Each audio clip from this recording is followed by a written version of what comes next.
Well, here we are. We've made it to the end of summer, and I don't know about you, but for myself and my students, next week school starts back up again.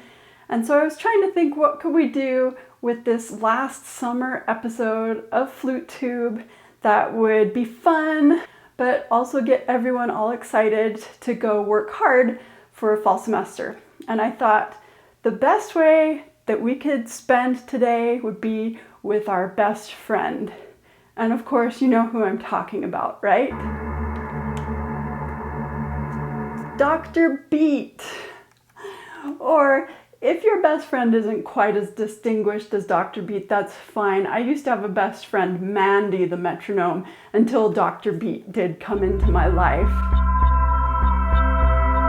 But what I want to talk about today, along with Dr. Beat, is a metronome practice method that I inherited from a piano teacher of mine.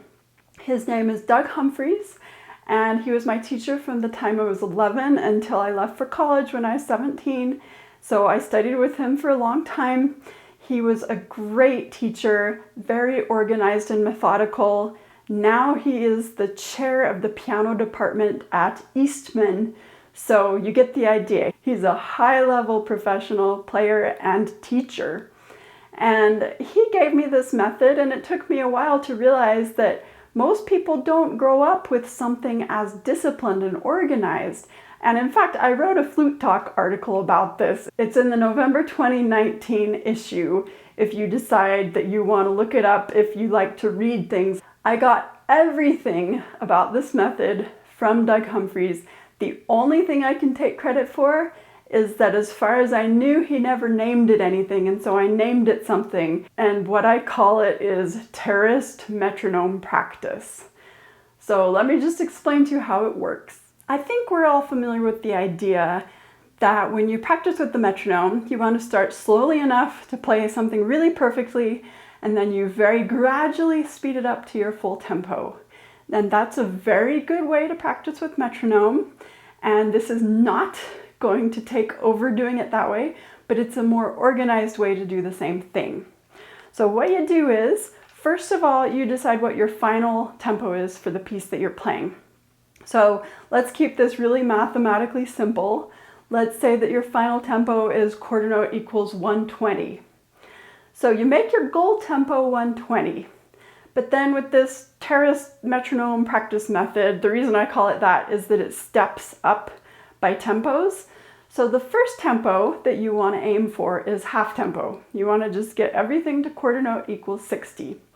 And that's going to take discipline because you may get impatient with it and just want to push on through and get to full tempo a lot faster. But make sure before you go any faster, you can honestly get everything perfect at half tempo.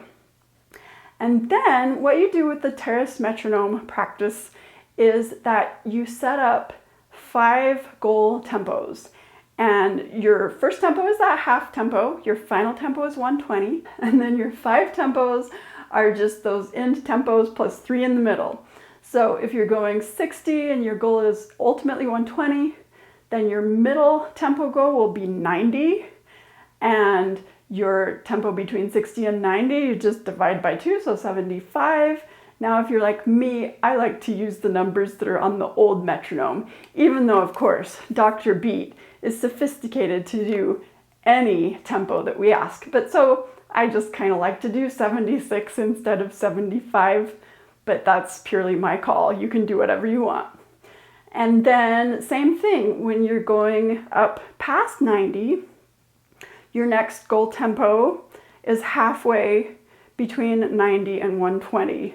So just 120 minus 90 is 30, divided in 2, that gives you 15. So that's 105.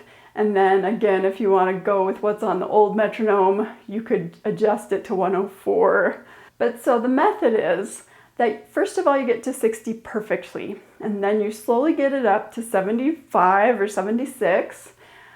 Take your time. Don't get to 76 until you're really to that point and you can play it right at that tempo.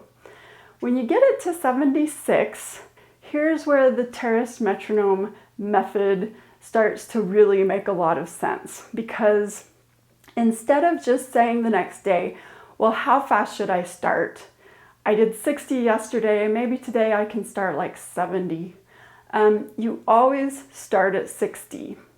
So you do 60, and then if you really made it solidly up to 75 the day before, you skip from 60 up to 75.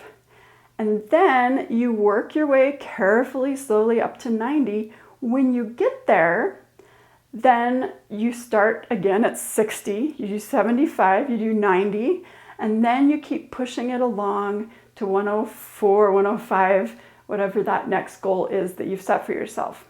So ultimately, when you make it to your goal tempo of 120, you're still going back. You're doing 60, 75, 90, 105, 120.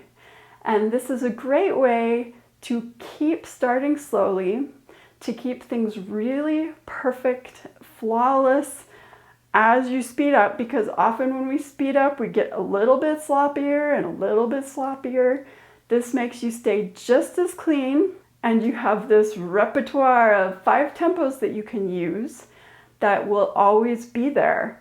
So eventually when you get to your full tempo of 120, possibly you'll want to go a little beyond just to be sure that you're very solid at 120.